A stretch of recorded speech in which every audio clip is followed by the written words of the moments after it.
യേശുവിന്റെ രക്തം. എന്താണ് അതിന്റെ പ്രാധാന്യത? വേഗത്തിൽ ഒരു ആമേസൂത്ര വേഗത്തിൽ നമുക്ക് പറഞ്ഞു പോകാം. ഒത്തിരി നമ്മൾ എക്സ്പ്ലെയിൻ ചെയ്യുന്നില്ല, കാരണം ഇതിന്റെ അവസാനം നിങ്ങൾ ചിലർക്ക് വേണ്ടി പ്രാർത്ഥിക്കാൻ ഒരു നിയോഗം ഉണ്ടായത് കൊണ്ട് ഞാൻ അധികം സമയം അതിനുവേണ്ടി എടുക്കാൻ ആഗ്രഹിക്കുകയാണ്. മറന്നു പോവരുത്, ഒരു പ്രൊഫറ്റിക് ദൈവം തിരഞ്ഞെടുത്ത വ്യക്തിയെ കൊണ്ട് നടക്കുന്നത് ഈ 3 കാര്യങ്ങളാണ്. അതിനകത്ത് ആദ്യം കർത്താവിന്റെ രക്തത്തെ കുറിച്ച് സ്തോത്രം ഞാൻ ഒന്ന് ചിന്തിക്കാൻ ആഗ്രഹിക്കുകയാണ്. ഹല്ലേലൂയ സ്തോത്രം. ഞാൻ ഒരു വാക്യം വായിക്കുന്നതിന് മുൻപ് ഒന്ന് ശ്രദ്ധിച്ചോണം. ഹല്ലേലൂയ. ഈ ദാവീദിന്റെ വീട്ടിലേക്ക് ശമൂവേലിനെ അഭിഷേകത്തിന്റെ തൈലക്കൊമ്പുമായി അയക്കുമ്പോൾ അവിടെ ഒരു 5-6 പേര് നിരന്ന് നിപ്പുണ്ട്. പക്ഷെ ശമൂവേലിന്റെ മേൽ അനോയിന്റ് ചെയ്യാനുള്ള നിയോഗം കടന്നത് ആർക്ക് കൊടുക്കാനാണ്? അഭിഷേകം ചെയ്യാൻ. ആരെ അഭിഷേകം ചെയ്യാനാണ് അയച്ചത്? ദാവീദിനെ അഭിഷേകം ചെയ്യാൻ. ആരെ അയക്കാനാ? ആരെയാണ്? ആ വീട്ടിലെ പ്രൊഫറ്റിക് പേഴ്സൺ ആരാണ്? ദാവീദാണ്. അങ്ങനെ ദാവീദിനെ അഭിഷേകം ചെയ്തു. ഹല്ലേലൂയ. നിങ്ങൾക്ക് അതൊക്കെ അറിയാം. ഒരിക്കൽ ഈ ദാവീദിന് ഗോലിയാത്ത് എന്ന് പറയുന്ന മല്ലനുമായി ഒരു യുദ്ധമുണ്ടായി. ഇത് നിങ്ങൾ മെസ്സേജ് പോലെ കേൾക്കണ്ട കേട്ടോ. നിങ്ങളുടെ ലൈഫുമായി ദൂതുകളെ കണക്ട് ആക്കിക്കൊണ്ട് പരിശുദ്ധാത്മാവ് സംസാരിച്ചു തുടങ്ങുകയാണ്. അതേ നിലവാരത്തിലിരുന്നോണം. ദാവീദിന് ഒരിക്കൽ ഗോലിയാത്തുമായി യുദ്ധമുണ്ടായി. ദാവീദ് ഒരു ചെറിയ പയ്യനാണ്. ഗോലിയാത്താണെങ്കിൽ മക്കളെ ഭയങ്കര ഒരു മല്ലനാണ്. മാനുഷികമായി നിങ്ങൾ പറ, ആരാ ജയിക്കുന്നത്? പറ. അല്ലേ? ചെറിയ ഒരു പയ്യനും വലിയ ആചാനുബാഹുവായ ഒരു മനുഷ്യനും തമ്മിൽ യുദ്ധം ചെയ്ത് ആര് ജയിക്കും? പറ. നിങ്ങൾ മിണ്ടുകയല്ലേ? മല്ലൻ ജയിക്കും മാനുഷികമായി. പക്ഷെ ആരാ ജയിച്ചേ എന്നതാ കാര്യം? അഭിഷേകമാണോ? അഭിഷേകമാണ്. പക്ഷേ ശരിക്കും അടിസ്ഥാനപരമായി അതിനകത്തൊരു സീക്രട്ട് കിടപ്പുണ്ട്. നിങ്ങൾ ശ്രദ്ധിച്ചു കേട്ടോണം. ആ സീക്രട്ട് എന്തുവാണെന്ന് നോക്കിയിട്ട് നമ്മൾ അടുത്ത സ്തോത്രം വേദഭാഗത്തിലേക്ക് നമ്മൾ തിരികെയാ. എന്നെ ഒന്ന് വായിച്ചു കേൾപ്പിക്കാമോ? ഉൽപ്പത്തി പുസ്തകം 17-ാം അധ്യായത്തിന്റെ 9-ാം വാക്യം മുതൽ ഒന്ന് വായിക്കാമോ?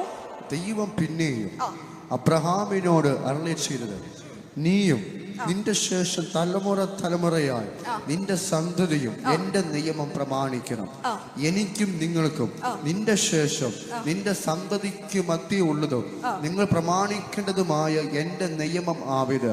നിങ്ങളിൽ പുരുഷ പ്രജയൊക്കെയും പരിച്ഛേദന ഏൽക്കണം. നിങ്ങളുടെ അഗ്രചർമ്മം പരിച്ഛേദന ചെയ്യണം. അത് എനിക്കും നിങ്ങൾക്ക് മധ്യയുള്ള നിയമത്തിന്റെ അടയാളമാകും. തലമുറയായി നിങ്ങളിൽ പുരുഷ പ്രജയൊക്കെയോ 8 ദിവസം പ്രായമാകുമ്പോൾ പരിച്ഛേദന ഏൽക്കണം. വീട്ടിൽ ജനിച്ച ദാസനായാലും നിന്റെ സന്തതി അല്ലാത്തവനായി അന്യനോട് വിലയ്ക്ക് വാങ്ങിയവനായാലും ശരി, നിന്റെ വീട്ടിൽ ജനിച്ച ദാസനും നീ വില കൊടുത്തു വാങ്ങിയവനും പരിച്ഛേദന ഏറ്റേ കഴിയോ. എന്റെ നിയമം നിങ്ങളുടെ ദേഹത്തിൽ നിത്യ നിയമമായിരിക്കണം. അഗ്രചർമ്മിയായ. ഇനി എന്നെ ശ്രദ്ധിക്കണേ. ദൈവം അബ്രഹാമിനെ വിളിച്ചു. അബ്രഹാമിനോട് പറയാണ്, നോക്ക് നിന്റെ വീട്ടിൽ ആരൊക്കെ പുരുഷനായിട്ടുണ്ടോ അവരൊക്കെ അഗ്രചർമ്മം പരിച്ഛേദന ചെയ്യണം. ആരും അഗ്രചർമ്മികളായി ഇരിക്കാൻ പാടില്ല. പരിച്ഛേദന ചെയ്യണം. എന്താ ഈ പരിച്ഛേദന എന്ന് പറഞ്ഞത്? അറിയാമോ? ഇല്ല. അറിയാമോ?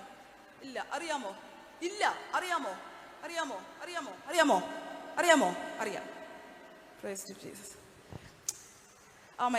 മെയിൽ ഓർഗൻസിന്റെ ഈ ടിപ്പ് നിങ്ങൾ കണ്ടിട്ടില്ലേ? മുസ്ലിങ്ങള് അവരിപ്പോഴും ചെയ്യുന്ന കണ്ടിട്ടോ? അതേ ഉള്ളൂ സംഭവം. പഴയ നിയമത്തിന്റെ ഒരു വ്യവസ്ഥയായിരുന്നു. സ്തോത്രം. ഹല്ലേലൂയ. ആ ഓർഗന്റെ അഗ്രഭാഗത്തിന്റെ ചർമ്മം എടുത്തു കളഞ്ഞാൽ അവർ ദൈവത്തിന്റെ മുമ്പിൽ പരിച്ഛേദന ചെയ്തു. ആരൊക്കെയാണോ അങ്ങനെ ചെയ്യുന്നത് അവനുമായിട്ട് ദൈവം ഉടമ്പടി ചെയ്യത്തുള്ളൂ. ഇത് പഴയ നിയമത്തിന്റെ വ്യവസ്ഥയാണ്. അപ്പൊ അബ്രഹാമിനെ വിളിച്ചിട്ട് പറയാ, നിന്റെ വീട്ടിലെ പുരുഷന്മാരൊക്കെ 8-ാം ദിവസം ജനിച്ച 8-ാം ദിവസം എന്നാ ചെയ്യണം?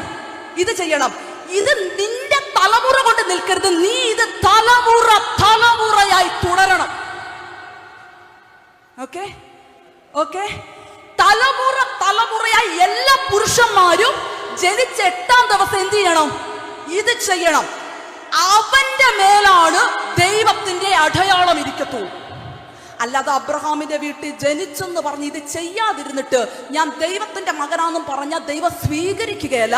ഇത് ചെയ്തെങ്കിലേ എന്റെ അടയാളം അവന്റെ മേൽ ഇരിക്കത്തുള്ളൂ, ഞാൻ അവന്റെ കൂടെ ഇരിക്കത്തുള്ളൂ. ഇത് നിത്യ നിയമമായി കോൺട്രാക്റ്റിൽ സൈൻ ചെയ്യുകയാണ്.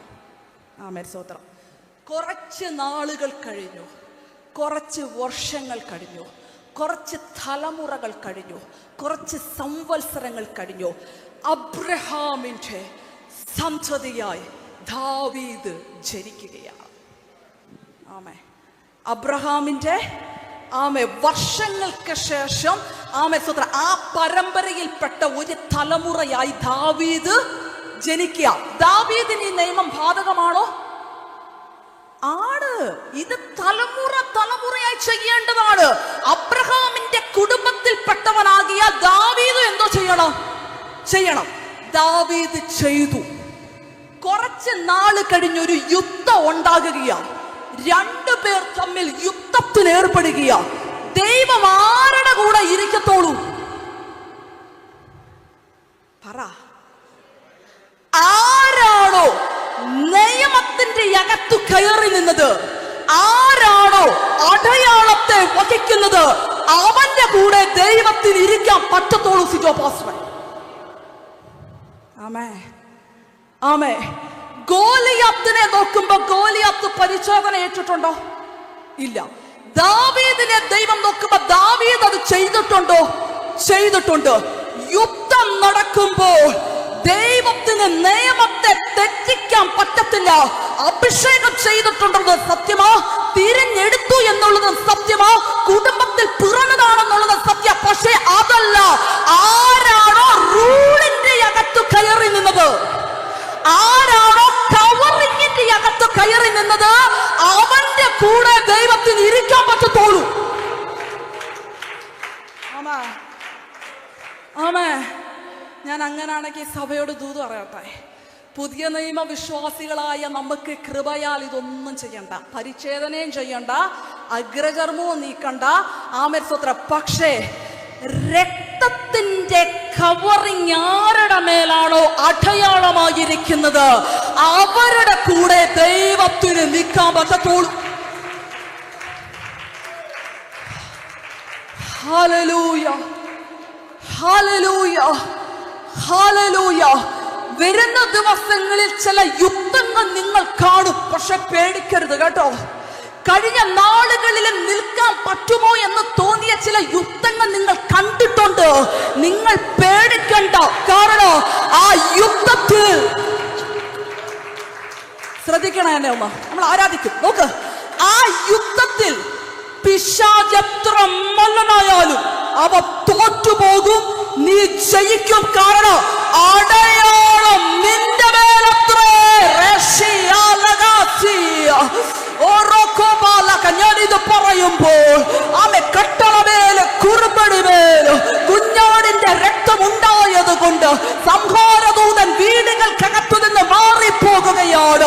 ചില ജോലി സ്ഥാനങ്ങളിൽ വെച്ച് ചിലതിനെ തകർക്കാൻ നോക്കിയ, ഉടയ്ക്കാൻ നോക്കിയ, മരണത്തിന്റെ നിലവിളികളെ കേൾപ്പിക്കാൻ നോക്കിയ എല്ലാ മേഖലകളെയും യേശുവിന്റെ നാമത്തിൽ രക്തത്തിന്റെ കവറ്, രക്തത്തിന്റെ കവറ്, രക്തത്തിന്റെ കവറ് ഈ ദിവസങ്ങളിൽ നിന്റെ മേൽ അധികമായി ഇരിക്കുന്നെന്ന് ആത്മാവ് ദൂത് പറയുകയാണ്. നീ പേടിക്കണ്ട, നീ ഭയപ്പെടേണ്ട. എന്റെ വീട്ടിൽ അനർത്ഥം സംഭവിക്കുമോ, മരണത്തിന്റെ നിലവിളി കേൾക്കുവോ, ആമേ ഞാൻ വഴിയിൽ വെച്ച് പട്ടു പോകുവോ, നീ ചോദിക്കരുത്. കാരണം നീ കവറിങ്ങിന്റെ അകത്താണ്. ആരുടെ മേലാണോ രക്തമടയാളമായിരിക്കുന്നത്, ആരാണോ നിത്യ നിയമത്തിന്റെ ഉടമ്പടിക്കകത്ത് സൈൻ ചെയ്യുന്നത്, അവന്റെ കൂടെ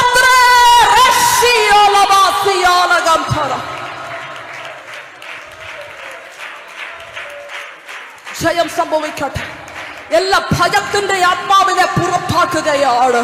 എല്ലാ പേടിയുടെ ആത്മാവിനെ പുറത്താക്കുകയാണ്. ധൈര്യം പകരുകയാണ്. യേശുവിന്റെ രക്തം അത് ജയമെടുക്കുകയോ.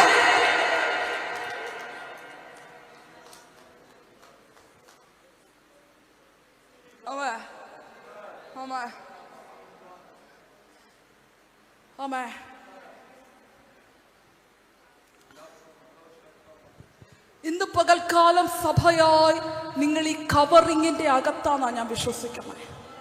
കുഞ്ഞുങ്ങളെ, ലോകം നിങ്ങളെ കാണുമ്പോൾ നിങ്ങളെ അല്ല കാണുന്നത്, നിങ്ങളുടെ മേൽ പുരണ്ടിരിക്കുന്ന രക്തത്തെയാണ് അതേ ലോകം കാണാവൂ. തന്ത്രങ്ങള് കുതന്ത്രങ്ങളുമായി മാറി മാറി പയറ്റാൻ നോക്കുമ്പോ പറയണോ, ഞാൻ യേശുവിന്റെ രക്തത്താൽ കവർ ചെയ്യപ്പെട്ടവരാകൊണ്ട് എല്ലാ തന്ത്രങ്ങളെയും ഉടയ്ക്കുന്നതത്ര രക്തത്തിന്റെ പവർ. ആമേ, ആമേ, ഹല്ലേലൂയ, ഹല്ലേലൂയ. അടുത്തത് യേശുവിന്റെ നാമം. പറഞ്ഞ യേശുവിന്റെ നാമം, യേശുവിന്റെ നാമം. എന്നെ ശ്രദ്ധിച്ച് കേൾക്കണേ. ഒരു വേദഭാഗം കൂടി ഒന്ന് വായിക്കാമോ? ലൂക്കോസ് എഴുതിയ സുവിശേഷം 2-ാം അധ്യായത്തിന്റെ 36-ാമത്തെ വാക്യം. ലൂക്കോസ് എഴുതിയ സുവിശേഷം 2-ാം അധ്യായം 36-ാമത്തെ വാക്യം. ആശേർ ഗോത്രത്തിൽ ഫനുവേലിന്റെ മകളായ ഹന്ന എന്നൊരു പ്രവാചിക ഉണ്ടായിരുന്നു.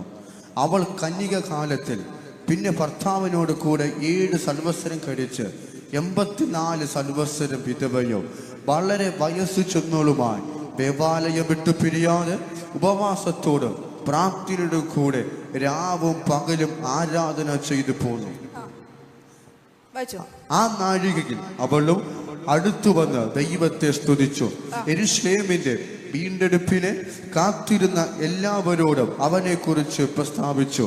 ദൈവത്തിന്റെ ന്യായപ്രമാണത്തിൽ കൽപ്പിച്ചിരിക്കുന്നത് ഒക്കെയും നിവർത്തിച്ച ശേഷം അവർ ഗലീലയിൽ തങ്ങളുടെ പട്ടണമായ നസ്രയത്തിലേക്ക് മടങ്ങിപ്പോയി. ഹല്ലേലൂയ. ഇവിടെ ലൂക്കോസ് ഒരു സ്ത്രീയെ കുറിച്ച് പറയാ, പേര് ഹന്ന. എന്നതാ?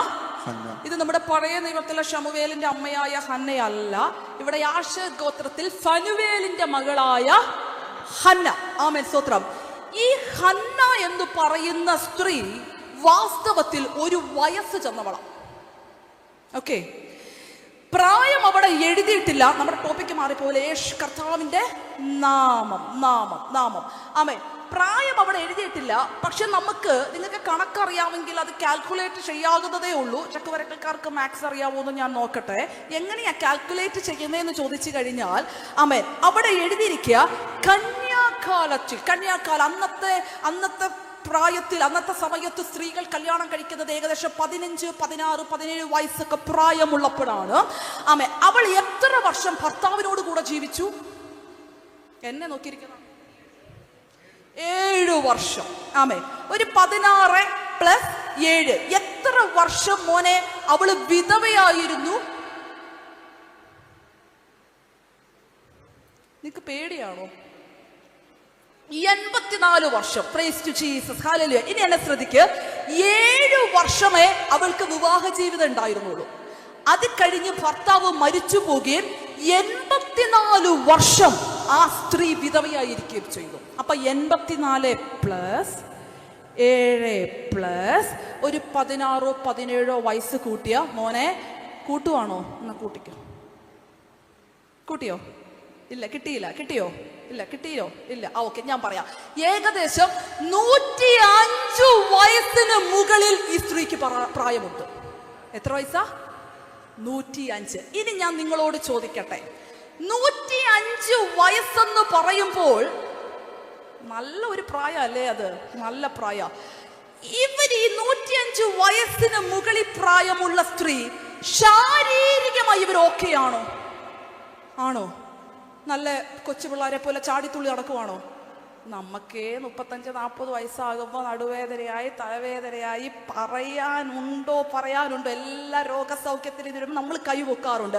അപ്പൊ 105 വയസ്സുള്ള ഈ സ്ത്രീക്ക് അവർക്ക് അവരുടേതായ ബുദ്ധിമുട്ടില്ലേ? ഇല്ലേ? കണ്ണ് നന്നായിട്ട് കാണാൻ പറ്റുമോ? ചെവി നന്നായിട്ട് കേൾക്കാൻ പറ്റുമോ? എല്ലുകളൊക്കെ നല്ല വേദന, അസ്ഥികളൊക്കെ ഇങ്ങനെ ഒരു മൊത്തത്തിൽ ഒരു ചുക്കി ചുളിഞ്ഞ പ്രായം. ശാരീരികമായി ഓക്കെ അല്ല ഇവര്. പറഞ്ഞേ, ഇവര് ശാരീരികമായി ഓക്കെ അല്ല. ഇനി മാനസികമായി ഇവർ ഓക്കെ ആണോ?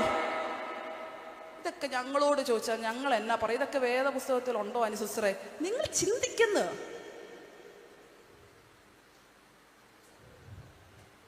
എന്താ അല്ലാത്ത? പ്രായമായോണ്ടോ? 84 വർഷം വിധവയായിട്ട് താമസിക്കുന്ന ഒരു സ്ത്രീ അവരനുഭവിക്കുന്ന ചില സ്ട്രഗിളുകൾ ഉണ്ട് ദൈവമക്കളെ. ആമേ, നമുക്കിവിടെ ചായയും കാപ്പിയും ഒക്കെ ഇട്ട് തരാൻ ചുറ്റും 4-5 പേര് സമയാസമയത്ത് ഫുഡ് ഉണ്ടാക്കുക, നമ്മുടെ കാര്യങ്ങൾ നോക്കാനൊക്കെ വീട്ടിനകത്ത് 4-5 പേരുണ്ടെങ്കിലും നമ്മൾ പലപ്പോഴും മെന്റലി സ്റ്റേബിൾ അല്ല. നമ്മളെക്കാൾ ഭേദമൂളം പറയി കിടക്കുന്നവരാന്ന് തോന്നിയിട്ടുണ്ടോ? Praise to Jesus, hallelujah. അപ്പൊ ആരും ഇല്ലാതിരിക്കുന്ന ഈ സ്ത്രീയോ? ആമേ, ആമേ. ശാരീരികമായി ഇവർ ഓക്കെ അല്ല, അല്ല എന്ന് പറ. മാനസികമായി ഇവർ ഒട്ടും ഓക്കെ അല്ല, അല്ല എന്ന് പറ. അല്ല, പക്ഷേ ആത്മാവിൽ കരുത്തുറ്റവളായി അവൾ ഓടുകയാണ്. സ്പിരിച്വലി ഇവർ ഭയങ്കര ഓക്കെയാ. അതെന്താ ഞാൻ അങ്ങനെ പറയാൻ കാരണം? ഇവര് ഉപവസിക്കുന്നെന്ന്, ഇവര് പ്രാർത്ഥിക്കുന്ന ആന്റി, ഇവരാലയത്തോട് ചേർന്ന് നിൽക്കുന്നത്, ഇവര് ഞായറാഴ്ച വന്നിങ്ങനെ തലപൊക്കി നോക്കുക മാത്രമൊന്നുമല്ല, ഇവരിങ്ങനെ അന്തരീക്ഷത്തോട് ചേർന്ന് കിടക്കുക. ഇവർ സ്തുതിക്കുന്നു, ഇവർ ആരാധിക്കുന്നു, ഇവർ ഉപവസിക്കുന്നു, ഇവർ പ്രാർത്ഥിക്കുന്നു. അതും കൂടാതെ കാത്തിരിക്കുന്ന ഏവരോട് അവന്റെ വീണ്ടെടുപ്പിനെ കുറിച്ച് പ്രസംഗിക്കുകയും ചെയ്യുന്നു. അങ്ങനല്ലേ വചനം? അതെന്താ അതിന്റെ സീക്രട്ട്? എന്താ അതെന്താ അതിന്റെ സീക്രട്ട്? എന്താ? ലൂക്കോസ് എഴുതി വെക്കുകയാണ്, ഹന്ന എന്ന വയസ്സ് ചെന്ന ഒരു സ്ത്രീ ഉണ്ടായിരുന്നല്ല, ഹന്ന എന്ന വയോധിക ഉണ്ടായിരുന്നല്ല, ഹന്ന എന്ന എവിടെയോ കിടന്ന ഒരു സഹോദരി ഉണ്ടായിരുന്നല്ല, ഹന്ന എന്ന പ്രവാചകയുണ്ടായിരുന്നു. അർത്ഥം, നാട്ടുകാരവരെ വൃദ്ധയായ സ്ത്രീയായി കണ്ടാലും, വീട്ടുകാരവരെ ഒന്നിനും കൊള്ളാത്ത പ്രായം ചെന്നവളായി കണ്ടാലും, സ്വർഗം അവളെ കാണുന്നത് അവളുടെ മേൽ കിടക്കുന്ന പ്രവാചക അഭിഷേകത്തെയാണ്. ആമേ, ആമേ. ഇതുകൊണ്ടാ അവര് തോണ്ടി ഇവര് മാന്തി എന്നൊക്കെ പറഞ്ഞ് ആമേ സ്വത്രം നമ്മൾ വിഷമിച്ച് നടക്കുകയൊന്നും വേണ്ട. നാട്ടുകാർ കാണുന്ന പോലെയല്ല കാര്യങ്ങൾ, വീട്ടുകാർ കാണുന്ന പോലെയല്ല. നിങ്ങളുടെ തലമേ ദൈവമിട്ട അഭിഷേകം എന്താണോ, നിങ്ങൾ ചുമക്കുന്ന കോളിംഗ് എന്താണോ, അങ്ങനെ ദൈവത്തിന് നിങ്ങളെ കാണാൻ പറ്റും. അഭിമന്യു പാസ്റ്റർ, സിജോ പാസ്റ്റർ വിളിക്കും പാസ്റ്ററെ ഒന്ന് വാ. വേറൊരു സഹോദരി വിളിക്കും ബ്രദറെ ഒന്ന് വാ. സിജോ പാസ്റ്ററിന്റെ അമ്മ വിളിക്കും സിജോ ഒന്ന് വാ. കൂട്ടുകാർ വിളിക്കും എടാ നീ എവിടെയാ. സ്വർഗത്തിന് നിങ്ങൾ ഇടയുമല്ല, ആമേ പാസ്റ്ററുമല്ല, ആമേ സ്തോത്ര ഹല്ലേലൂയ മോനുമല്ല, ആമേ ഹല്ലേലൂയ സ്തോത്ര ബ്രദറുമല്ല. നിങ്ങൾ ചുമക്കുന്ന കോളിംഗ് എന്താണോ അതത്രേ ദൈവത്തിന്റെ കണ്ണിൽ നിങ്ങൾ. നിങ്ങളുടെ മേൽ പ്രവാചക അഭിഷേകമാണെങ്കിൽ ദൈവത്തിന് നിങ്ങളെ പ്രവാചകൻ എന്ന് വിളിക്കാനേ അറിയത്തുള്ളൂ. നിങ്ങളുടെ മേൽ സുവിശേഷത്തിന്റെ ആത്മാവാണ് ഇമ്പോർട്ട് ചെയ്യപ്പെട്ടിരിക്കുന്നെങ്കിൽ ദൈവത്തിന് നിങ്ങളെ ദൈവത്തിന്റെ ആത്മഭാരമുള്ള വ്യക്തി എന്ന് വിളിക്കാനേ അറിയത്തുള്ളൂ. അവള് പറയാ 105 വയസ്സായെന്ന് കരുതി ഒരു മൂലയിൽ ഒതുങ്ങിക്കൂടാൻ എന്നെ കിട്ടത്തില്ല. നടുവേദന ഉണ്ടെന്ന് കരുതി ഏതെങ്കിലും കട്ടിലെ പോയി കൊട്ടച്ചുക്കാതി തൈലൊഴിട്ട് കിടക്കാൻ എന്നെ കിട്ടത്തില്ല. ഞാൻ ദൈവത്തിന്റെ പ്രവാചക അഭിഷേകത്തെ ക്യാരി ചെയ്യുന്ന വ്യക്തിയായതുകൊണ്ട് തന്നെ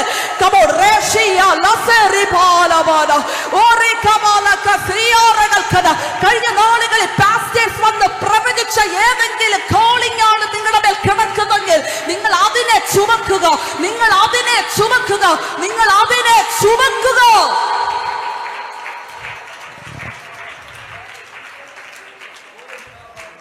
അങ്ങനത്തെ നിയോഗങ്ങൾ ക്യാരി ചെയ്യുന്നവർ കേട്ടോളം. നിങ്ങൾ കുഞ്ഞാണോ, വലുതാണോ, സ്ത്രീയാണോ, പുരുഷനാണോ, നിങ്ങൾക്ക് 10 വയസ്സാണോ, 1 വയസ്സാണോ, 100 വയസ്സാണോ, ഇതൊന്നും ദൈവത്തിന് വിഷയമല്ല. നിങ്ങൾ ആയുസ്സിന്റെ അവസാനം വരെ ആ നിയോഗത്തെ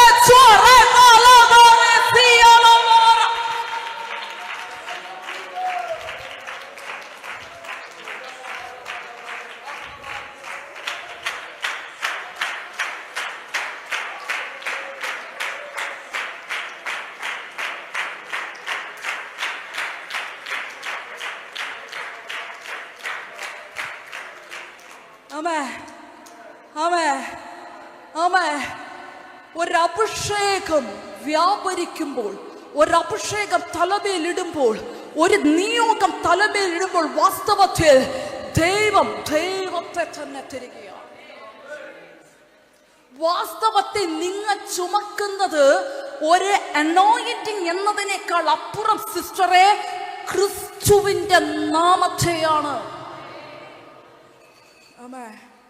ഞാനിത് പറയുമ്പോൾ അപ്പാവല്ല ഇങ്ങനൊരു വെളിപ്പാട് കാണിക്കുന്നു.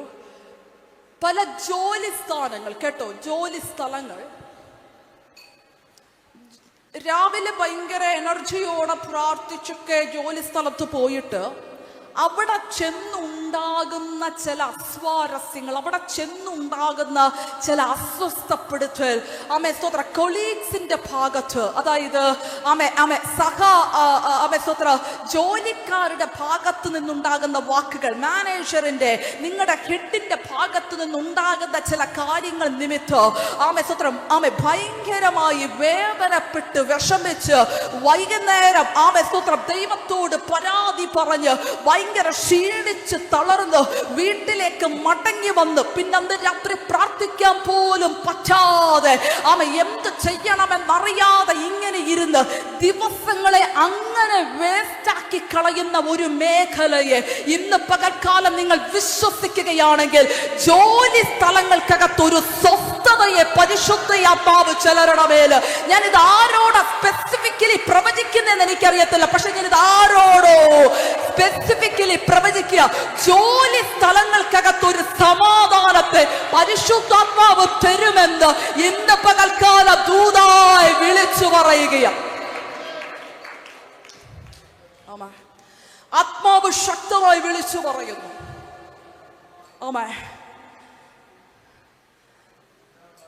നീ അധൈര്യപ്പെടേണ്ട, നീ പേടിക്കേണ്ട. നിങ്ങൾ രക്തത്തിന്റെ മറവില, അത് കൂടാതെ ദൈവം കണ്ടുവച്ചിരിക്കുന്ന ചില കാര്യങ്ങൾ ഒന്നുകൂടെ ആഴത്തിൽ ഇറങ്ങി പറഞ്ഞു കഴിഞ്ഞാൽ ആ ദൗത്യത്തിലൂടെ ക്രിസ്തു എന്നുള്ള സത്യ ദൈവത്തെയാണ് നിങ്ങൾ ചുമക്കുന്നതെങ്കിൽ ആ നാമത്തിന്റെ പവറിന് നിന്നെ അസ്വസ്ഥപ്പെടുത്തുന്നവർ അവിടെ നിന്ന് ഓടിപ്പോയാലും നീ ചിലയിടങ്ങളിൽ ഉറച്ചു നിന്ന് എന്റെ പ്രവൃത്തിയെ കാണുമെന്ന് പരിശുദ്ധ അപ്പാവ് ദൂത് വിളിച്ചു പറയുകയാണ്. ആമേൻ, ആമേൻ, ആമേൻ, ആമേൻ. നിങ്ങൾ നിങ്ങളുടെ വീടിന്റെ അകത്തും ചർച്ചിന്റെ അകത്തും മാത്രമല്ല ദൈവമക്കളെ അഭിഷേകത്തോടെ കാലെടുത്തു വെക്കേണ്ടത്, നിങ്ങളുടെ ജോലി സ്ഥാനങ്ങൾക്കകത്തും നിങ്ങൾ വിശ്വാസത്തോടെ. കൂടെയുള്ളവർ പല മതം, പല ജാതി, സ്തോത്രം, നിങ്ങൾ അത് കാര്യമാക്കേണ്ട. അവരുടെ കാഴ്ചപ്പാട് വേറെയാ. It doesn't matter for you. കാരണം നിങ്ങൾ ക്യാരി ചെയ്യുന്നത് കർത്താവിന്റെ നാമത്തെയാണ്. ആമേൻ, ആമേൻ, ആമേൻ, ആമേൻ. ആദ്യത്തെ ദൂതിൽ ഭവനത്തിന്റെ അകത്തളങ്ങൾ രക്തത്താൽ ശുദ്ധീകരിക്കപ്പെടുന്നുണ്ടെങ്കിൽ രണ്ടാമത്തെ ഈ ദൂതുമായി ബന്ധപ്പെട്ട് പറയുക, ജോലി സ്ഥലങ്ങൾ ദൈവത്തിന്റെ നാമത്തിന്റെ പവറിന് നിങ്ങൾക്ക് വേണ്ടി അനുകൂലമായി മാറുന്ന ആത്മാവ് ദൂത് പറയുകയാണ്. Praise to Jesus, praise to Jesus, praise to Jesus, praise to Jesus. Amen, hallelujah, സ്തോത്രം, ഹല്ലേലൂയ. ഇവള് പ്രസംഗിക്കാനും വീണ്ടെടുപ്പിനെ കാത്തിരിക്കുന്ന എല്ലാവരോടും പ്രസ്താവിക്കാനും കർത്താവിനെ പ്രസ്താവിക്കാനൊക്കെ ചെന്നപ്പോഴേ എന്തൊക്കെ ആൾക്കാർ പറഞ്ഞു കാണുമെന്ന് നിങ്ങൾക്ക് വല്ല ധാരണയുണ്ടോ? ഈ വയസ്സായ സ്ത്രീക്ക് വീട്ടിനകത്ത് മൂലെ കുത്തിയിരുന്ന പോരെ, ഇവർക്കെന്നാ യോഗ്യത, ഇവർക്ക് ഞങ്ങളെ പോലെ സ്വത്രം. പക്ഷെ ഇവര് നാട്ടുകാരുടെ വാക്കല്ല നോക്കിയതെന്ന് പറഞ്ഞാൽ ഒരു ആമയം പറയാൻ പറ്റുമോ? ഇവര് നോക്കിയത് ഇവർ ചുമക്കുന്ന നാമത്തെ മാത്രമാണ്.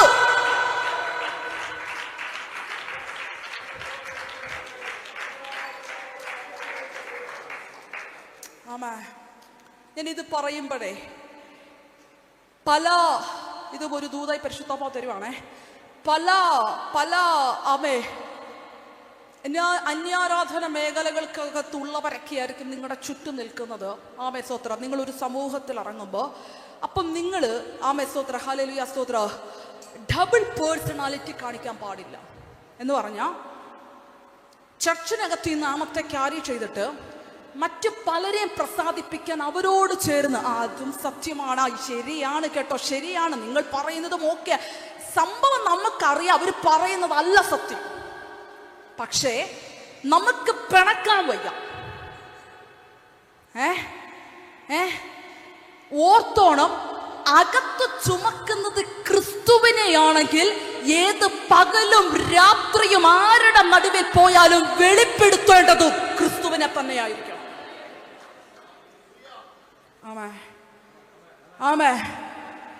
ചിലർ പറയും ഞാൻ ഇതിനകത്താണെങ്കിലും ഞാൻ അങ്ങനെയല്ല, ഞാൻ എല്ലാത്തിലും ഉണ്ട്. നോ, അങ്ങനെ പാടില്ല, അങ്ങനെ പാടില്ല. എന്ന പേരിൽ നിങ്ങൾ ക്രിസ്ത്യാനിയ, പക്ഷെ ക്രിസ്തുവിന്റെ നാമത്തിന്റെ പവർ വെളിപ്പെടണമെങ്കിൽ നിങ്ങൾ വാസ്തവമായി അവനെ വെളിപ്പെടുത്തുന്നവരാകണം. വേർതിരിയേണ്ടടുത്ത് വേർതിരിയണമെന്ന് ആത്മാവ് ശക്തമായി ദൂത് പറയുകയാണ്. മൂന്നാമത്തത് ഞാൻ എന്താ പറഞ്ഞ, നമ്മൾ രക്തം കവർ ചെയ്തു, നാമം കവർ ചെയ്തു. മൂന്നാമത്തത് വചനം. വചനം. ഹല്ലേലൂയ സ്തോത്രം. ഒരു വാക്യം കൂടെ ഒന്ന് വായിക്കാമോ? ഒരൊറ്റ വാക്യം കൂടെ, ഇത് ലാസ്റ്റ് വാക്യം, ഇത് കഴിഞ്ഞ് നിങ്ങൾക്ക് അടച്ചു വെക്കാം. വചനം. മത്തായി എഴുതിയ സുവിശേഷം 3-ാം അധ്യായത്തിന്റെ 13-ാമത്തെ വാക്യം.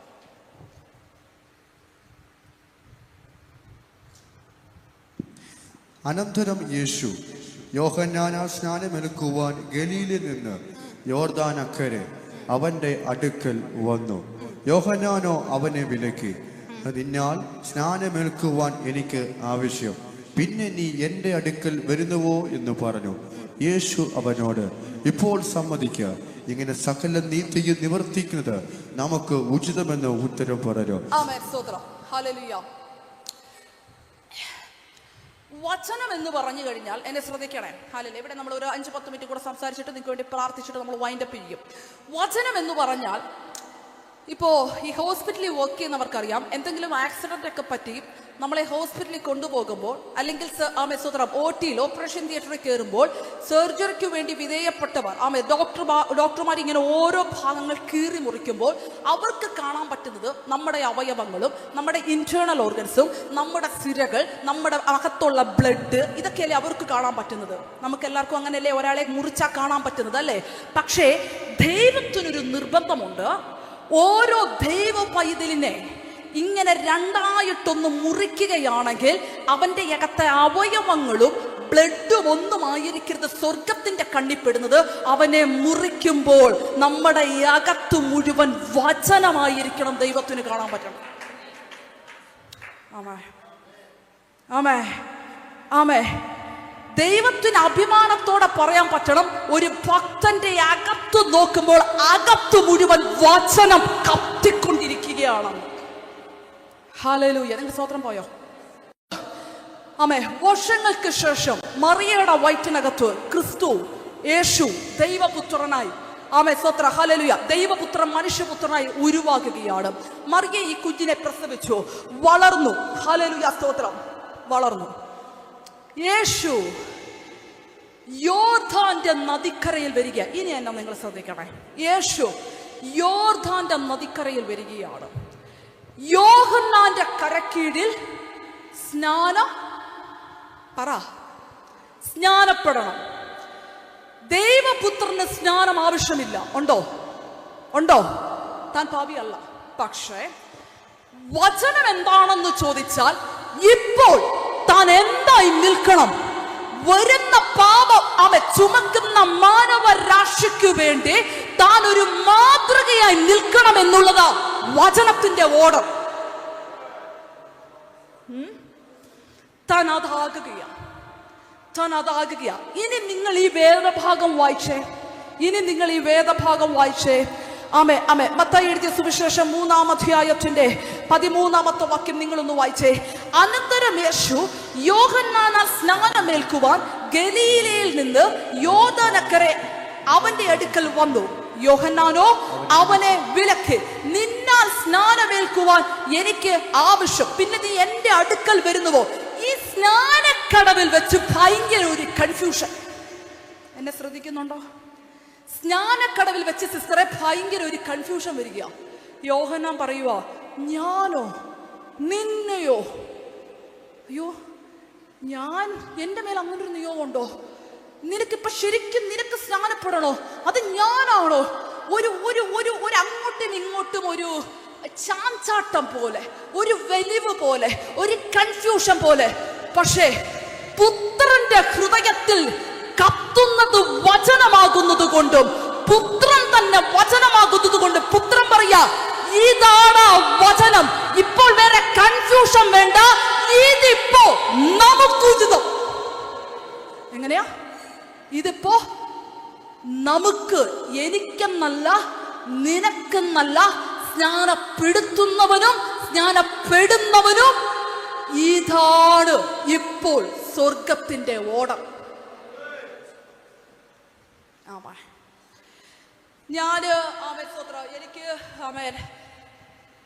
എനിക്കത് നിങ്ങളുടെ അഭിമന്യു പാസ്റ്റർക്കും അതേ, എനിക്കും അതൊരു കൃപയുണ്ട്. ഞങ്ങൾക്ക് നല്ല മറവിയുണ്ട്, എനിക്കുമുണ്ട്. ഞാൻ അക്കാര്യത്തിൽ ഒട്ടും കുറവല്ല. ചിലർ ഈ പ്രാർത്ഥിക്കാനൊക്കെ അവളെ വിളിച്ചോണ്ട് പോയിട്ട് കുറച്ചൊരു മാസത്തിന് മുമ്പേ അവരെ നമ്മൾ വീണ്ടും കാണും. പക്ഷെ എനിക്ക് ഒരു ഓർമ്മയും കിട്ടത്തില്ല ആരാത്. പിന്നെ ചിലപ്പോഴൊക്കെ ആക്ട് ചെയ്യേണ്ടിയിട്ട് വരും. സിസ്റ്റർ ഞാൻ മറ്റേ എന്തുണ്ട് വിശേഷം അബദ്ധം പറ്റിയിട്ടുണ്ട്. കാരണം നമുക്ക് ഓർമ്മയില്ലെന്ന് പറഞ്ഞാൽ അവരൊരിക്കലും അയ്യോ ഇത്ര ഡിമാൻഡ് ഉള്ളത് സത്യത്തെ ഓർമ്മയില്ലാത്തത് കൊണ്ടാണ്. Amen hallelujah. അതുകൊണ്ട് എനിക്ക് കഴിഞ്ഞ പ്രാവശ്യം മറ്റേ നമ്മുടെ ആ ഓഡിറ്റോറിയത്തിന്റെ മുകളിലുള്ള ആ ഹാളിൽ വന്നിരിക്കുമ്പോൾ നിങ്ങളുടെ മുഖം ചിലരുടെയൊക്കെ എനിക്ക് അറിയാം. പക്ഷെ എനിക്ക് ആരുടെ ഇങ്ങനെ പേരോ അപ്പൊ ഇവരൊക്കെ ഇങ്ങനെ ലീല അല്ലെങ്കിൽ അങ്ങനെ ഇങ്ങനെയൊക്കെ പറയുമ്പോൾ എനിക്ക് ആരാണെന്നും എനിക്ക് പെട്ടെന്ന് ഇങ്ങനെ ഓർമ്മ വരികയില്ല. അതുകൊണ്ട് ഇതിനകത്തൊക്കെ നിങ്ങളിപ്പോൾ കറന്റ് പോയിക്കൊണ്ടിരിക്കുന്ന സിറ്റുവേഷൻ ഒന്നും എനിക്ക് അറിയത്തില്ല, ഞാൻ ഒട്ട് ചോദിച്ചിട്ടുമല്ല. പക്ഷെ ഞാൻ ഇന്നലെ അല്പസമയം ഈ മീറ്റിങ്ങിന് വേണ്ടി പ്രാർത്ഥിക്കുമ്പോൾ പരിശുദ്ധ ആത്മാവ് എന്നോട് ഈ വചനം സത്യമാണെന്ന് തെളിയിക്കാൻ എനിക്ക് ഏത് വേദഭാഗം വേണേലും എടുക്കാം, കാരണം ഇത് മുഴുവൻ വചനമാണ്. പക്ഷെ എന്തോ ആത്മാവ് ഈ വേദഭാഗത്തിൽ നിന്ന് തന്നെ പറയാൻ പരിശുദ്ധാത്മാവിന്റെ ഹൃദയത്തിന്റെ അകത്ത് ശക്തമായ ഒരു പ്രേരണ തന്നതിൻ പ്രകാരം ഞാൻ പറയുന്നു, ഒരു കൺഫ്യൂഷനും വേണ്ട. ഇപ്പോൾ ഇതാകുന്നു ഉചിതം, ഇതാകുന്നു സമയം, ഇത് വചനമാകുന്നത് കൊണ്ട് നിങ്ങൾ അതിനെ റിസീവ് ചെയ്തേ പറ്റത്തുള്ളൂ. Praise to Jesus, praise to Jesus. നിങ്ങൾ രക്ഷിക്കപ്പെട്ടപ്പോഴേ നിങ്ങൾ ഹൃദയം കൊണ്ട് വിശ്വസിച്ച് തീർത്തില്ല, നിങ്ങളത് വാ കൊണ്ട് പറഞ്ഞിട്ടല്ലേ ആ നാമത്തെ സ്വീകരിച്ചത്. ഓരോ ദൂതും നിങ്ങളുടെ മേൽ തരുമ്പോൾ നിങ്ങൾ അതിനു വേണ്ടി പ്രാർത്ഥിച്ച നന്മയെ കണ്ടില്ലേ? ആ രക്തം നിങ്ങളുടെ കൂടെ നിന്നില്ലേ? എന്നാൽ ആത്മാവ് പറയാ, പെൻഡിങ് ആയി കിടക്കുന്ന സകല വചനങ്ങൾ പൂർത്തിയാക്കുവാനുള്ള സമയം ഇതാകുന്നു. ഞാനിത് ശക്തിയോടെ പറയാ, ഇതാകുന്നു സമയം. യോഹന്നാനെ, നിനക്ക് ഒരു കൺഫ്യൂഷനും വേണ്ട. ഇപ്പോ വേണോ, ഇപ്പോഴാണോ, ഇവിടെയാണോ, ഞാനാണോ, അദ്ദേഹമാണോ, ഒരു കൺഫ്യൂഷനും വേണ്ട. സിജോ പാസ്റ്ററെ, എനിക്ക് ആ വാക്യം ഉറക്കെ എന്നെ വായിച്ചു കേൾപ്പിക്കുക, സഭയെ വായിച്ചു കേൾപ്പിക്കുക. 15-ാമത്തെ വാക്യം, യേശു അവനോട്, ആ വാക്ക് ഉറക്ക സഭ പറ, ഇപ്പോൾ പറ, സമ്മതിക്കോ, നീ സമ്മതിക്കോ?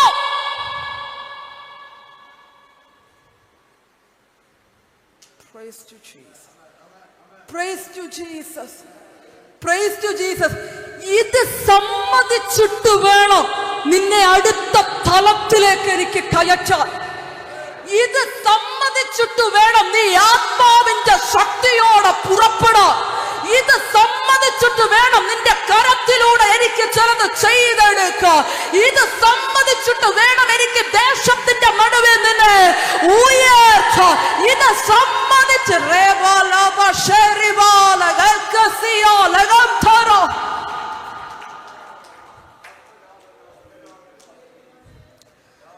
ഇത് സമ്മതിച്ചനന്തരം യേശു സ്നാനപ്പെട്ട് കയറിയപ്പോ 4 കാര്യങ്ങളാ സഹോദരിമാരെ സഹോദരന്മാരെ നടന്നത്. ഒന്ന്, ഉറക്കപ്പറ സ്വർഗം തുറന്നു, ആത്മാവ് വന്നു, ഇവൻ എന്റെ പ്രിയപുത്രൻ എന്ന അംഗീകാരം ലഭിച്ചു, ദൈവത്തിന്റെ പ്രസാദം അവന്റെ മേൽ വന്നു.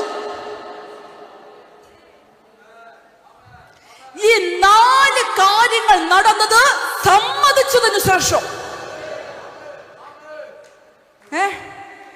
ഒറ്റ ചിന്തയും കൂടെ ഞാൻ ഇട്ടിട്ട് നിങ്ങൾക്ക് വേണ്ടി പ്രാർത്ഥിക്കട്ടെ. ആന്റിയുടെ വീട്ടിലെ മോൻ, അവനോട് ഒരു കാര്യം ചെയ്യാൻ ആന്റി രാവിലെ 10 മണിക്ക് ഏൽപ്പിച്ചു. വൈകുന്നേരം 4 മണിക്ക് അവൻ ആ കാര്യം ഭംഗിയായി ചെയ്ത് പൂർത്തീകരിച്ച് വെച്ചാൽ ആന്റിക്ക് ഒരു സന്തോഷം തോന്നത്തില്ലേ? ആന്റി പറയും, മക്കളെ കുട്ട, നീ ആടാ എൻ്റെ ചക്കരക്കുട്ടൻ, നീ ആടാ എൻ്റെ ആമേസോത്ര അമ്മയുടെ പൊന്നുമോൻ അല്ലേ? എന്തുകൊണ്ടാ? ചെയ്തില്ലെങ്കിൽ ഞാൻ പറയുന്നില്ല, അതോ അവ ചെയ്യുന്നതിന് മുന്നേ പറയോ എൻ്റെ പൊന്നുമോനാ? ഇല്ല, ചെയ്തതിന് ശേഷമാ അത് തൃപ്തിയോടെ പറയാൻ പറ്റുന്നേ. പക്ഷെ ഇവിടെ യേശു സ്നാനപ്പെട്ടങ്ങോട്ട് കഴിഞ്ഞ് അടുത്ത 3.5 വർഷത്തെ അസൈൻമെന്റ് സ്വർഗം ഇട്ടത് പെൻഡിങ് കിടക്കുക. പക്ഷെ ചെയ്യുന്നതിന് മുൻപ് പിതാവ് അറിയാം, നീ എൻ്റെ പ്രിയപുത്രനാ, ഞാൻ നിന്നിൽ പ്രസാദിച്ചു. ചേടാ, അത് ചെയ്യാൻ പോന്നേലേ ഉള്ളൂ. അതെന്നാ വർത്താനം? ഈ 3.5 വർഷമൊക്കെ കഴിഞ്ഞ് ക്രൂശി കിടക്കുമ്പോ പറഞ്ഞെങ്കിൽ, ഇപ്പൊ എല്ലാം നിവൃത്തിയായതിനു ശേഷം പിതാവ് പറഞ്ഞെങ്കിൽ നമ്മൾ എഗ്രി ചെയ്യും, ഇത് ചെയ്യട്ടെന്ന്. അപ്പൊ പിതാവ് പറയാ, ഇവ ചെയ്യുന്നതിന് മുന്നേ എനിക്കറിയാം ഇതവൻ ചെയ്യും. എനിക്ക് ബോധ്യമുണ്ട്, അതുകൊണ്ട് ഞാൻ അംഗീകാരം കൊടുക്കുക, നീ എൻ്റെ പ്രിയ, നിന്നെ ഞാൻ പ്രസാദിച്ചിരിക്കുന്നു. ഇനി എന്റെ ചോദ്യം, ഈ ലോകത്ത് ഒറ്റ ഒരാളെ നോക്കിയേ കൊടുത്ത ജോലി ചെയ്തു തീർക്കുന്നതിന് മുൻപ് പിതാവിന്റെ പ്രസാദം വന്നോളൂ, അത് യേശു ക്രിസ്തുവിന് മാത്രം. അങ്ങനെയാണെങ്കിൽ നിങ്ങളുടെ മേൽ ആ പ്രസാദം വരാൻ ഒത്തിരി എഫേർട്ട് ഒന്നും എടുക്കണ്ട. ഓൾറെഡി പ്രസാദം ലഭിച്ചവരെ അകത്തു വഹിച്ചാൽ മതി.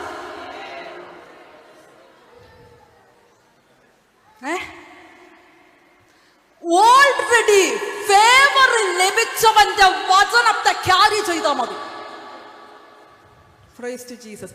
ഇപ്പൊ പിതാവ് നോക്കുമ്പോ ലീ അല്ല കാണുന്നേ, ഓൾറെഡി പ്രസാദിച്ചു വെച്ചിരിക്കുന്ന ഒരുത്തിന്റെ വചനവുമായിട്ട് ലീയ നടക്കുന്നേ. ദൈവം നോക്കുമ്പോ എന്നാ കാണുന്നേ? Hallelujah, hallelujah. ഇനി ലിയ ചില ദിവസങ്ങൾക്ക് ശേഷം പിശാചുമായി ഡയറക്റ്റ് സംസാരിക്കുക. അപ്പൊ യേശു പറയാ, പോടാ പോയി പണി നോക്കടാ, ഞാൻ വചനം കൊണ്ട് ജീവിക്കുന്നവനാ. ചെയ്യാൻ പറഞ്ഞതൊക്കെ ചെയ്തിട്ട് സ്നാനം ഉൾപ്പെടെയുള്ള സകല പ്രമാണങ്ങൾ സ്വീകരിച്ച് നിൽക്കുന്ന വരവാണ് എന്റെ അകത്ത് മൊത്തം വചനം. നീ പോയി പണി നോക്ക്.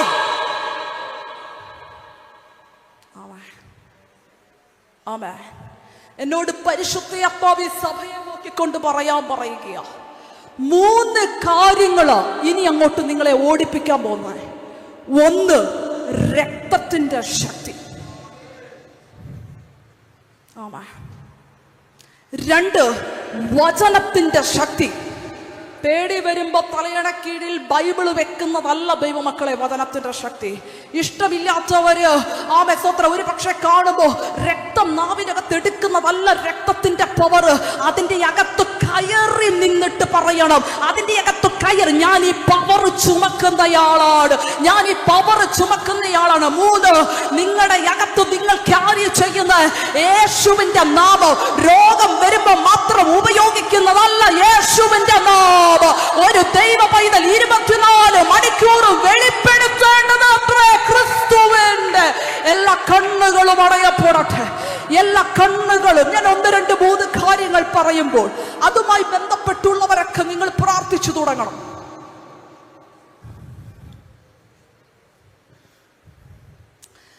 ചില ഭവനങ്ങൾക്കകത്ത് സ്വസ്ഥതയെ ദൈവം മടക്കി തരുമെന്ന് പറയുമ്പോൾ അതിനൊരു ആമേൻ പറയാൻ പറ്റുന്നവരൊക്കെ ആമേൻ പറഞ്ഞു. ചില റൂമുകൾ കർത്താവിന്റെ രക്തത്തെ ശുദ്ധീകരിക്കപ്പെടുകയാണെന്ന് പറയുമ്പോൾ അതിനൊരു ആമേൻ പറയാൻ പറ്റുന്നവരൊക്കെ അതിനൊരു ആമേൻ പറഞ്ഞു. ആമേ ആമേ. ചർച്ച വരുമ്പോ ഭയങ്കര ഹാപ്പിയാ, പക്ഷെ വീട്ടിന്റെ അകത്ത് കയറുമ്പോൾ അതേപോലെ ചില സ്വത്ര ആരോഗ്യത്തെയോ സമാധാനത്തെ ചോർത്തിക്കളയുന്ന ചില മേഖലകൾ ഇന്ന് പകൽക്കാലം പറ സ്വത്ര രക്തത്തിന്റെ മറവിങ്കൽ നിന്നുകൊണ്ട് ഞാൻ വിളിച്ചു പറയുകയാ. പിശാചിന് ജയിക്കാൻ പറ്റാത്ത നാമത്തെ, പൈശാചിക തലങ്ങൾക്ക് ജയിക്കാൻ പറ്റാത്ത പവറുള്ള ബ്ലഡ്, അത് എന്റെ മേൽ, എന്റെ കുഞ്ഞിന്റെ മേൽ, എന്റെ വീടിന്റെ അകത്തത് മുദ്രയായി ഓൾറെഡി പിതാവ് പ്രസാദിച്ചിട്ടിരിക്കുന്നവനെയാണ് ഞാൻ ചുമക്കുന്നത്. ആമേൻ.